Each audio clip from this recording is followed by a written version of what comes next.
Oh, hello. I didn't see you there. I'm your host, Daniel Pinto, and together with Ankarchun Riesman and Austin Reich, we are the Haggis gang. Over the past couple of weeks, we have analyzed the Clyde Arc in Glasgow, Scotland, for our basic structural analysis class. Join me on this journey.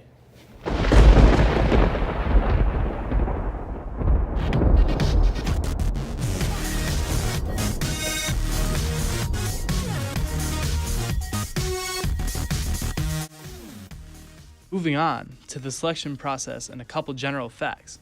Firstly, the Clyde Arc is located in Glasgow, Scotland, and is a three-span discontinuous structure connecting Finnieston to Kinning Park. It is important to note that the structure is located less than half a mile away from the M8, which is Scotland's busiest highway, leading to an ADT of over 6,000.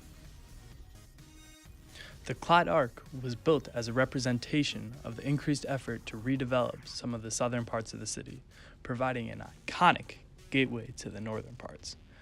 Couple this with the fact that the construction of this structure would create over 3,000 jobs, and it is no surprise why the Glasgow City Council was on board with this project.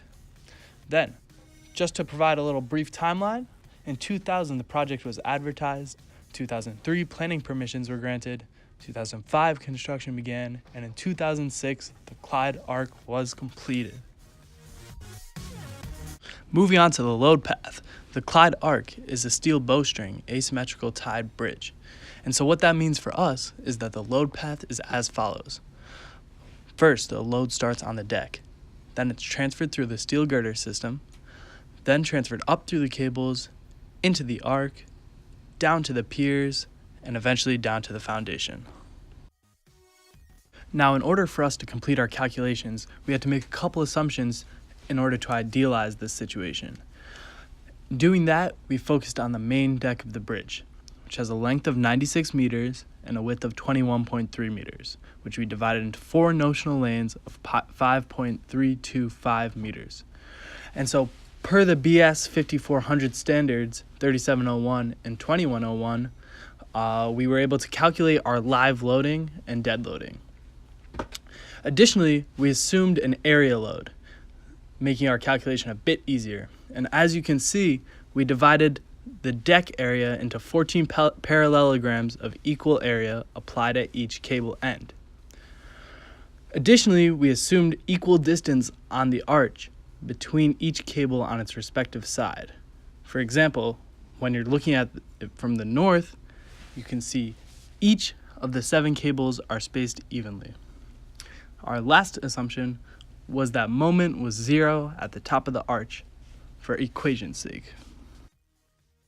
Wrapping up the idealization a bit, according to the BS 5400 standards, for the determination of local effects of an area load, a load factor, gamma F1, is applied at a factor of 1.6 for live loads and 1.2 to dead loads.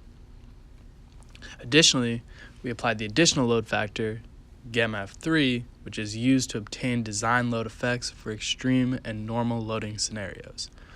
1.15 we used for the normal and 1.4 for the extreme. The way we factored these in was by multiplying them by our total loading scenario. Because the load path of the bridge starts in the deck and then goes to the cables, the tension force in the cables needs to be calculated first. The Clyde Arc has 14 cables that attach the deck to the arc. Each cable has a pair in which they're attached to the deck at the same angle. Because of this, we did one calculation for each pair of cables, calculating tension and girder force. We used the sum of the forces in the y direction to calculate the tensile force and the sum of forces in the x direction to calculate the girder forces. 2 major piers at the bottom of the arc are pinned and thus have x and y reactions. There is a distributed load on the top of the arch, which is the weight of the arch itself. We turn this value into a point load for our calculations. The red arrows pointing down from the arch are the tensile forces in the cables, which are all the same.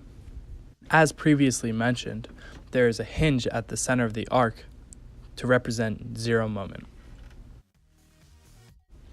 We then made a cut at the hinge and took the sum of the moments at that point, which gave us the x reaction value for the major pier. From there, it was statics. The deflections we expected to see occurred downwards along the deck as well as diagonally between the major piers. Because of this 3D deflection, we cannot calculate our deflection in 2 dimensions as a beam. Thus, we had to use STAD Pro for our deflection calculations. In STAD Pro, we first modeled the girder system underneath the deck. According to an Institution of Civil Engineers report, varying girder depths were given, so we decided on a uniform depth of 1,700 millimeters. Additionally, no dimensions were given for the I-beams, so we estimated our data on the figures given and on ratios. Additionally, a cable is present in the bridge, taking the X-reaction forces from the major piers. This is shown running diagonally across the deck between the 2 major piers.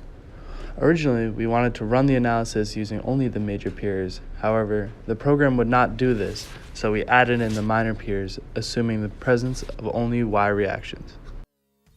The load cases were developed by taking the tributary area of the deck resting on each beam, then multiplying it by the area dead and live loads. The resultant loads are shown in the table. These loads were then applied to each beam in the system. Our analysis shows that the max deflection occurs at the center span. In the normal case, this was 3.4 centimeters, and in the extreme case, this was 4.8 centimeters downwards. That's about it for me. It's been a pleasure leading you on this journey. If you have any questions, comments, concerns, similar projects to ours, please comment down below. We'd love to interact with you. We're some passionate engineers. Visit Glasgow, have some haggis. Have a good one.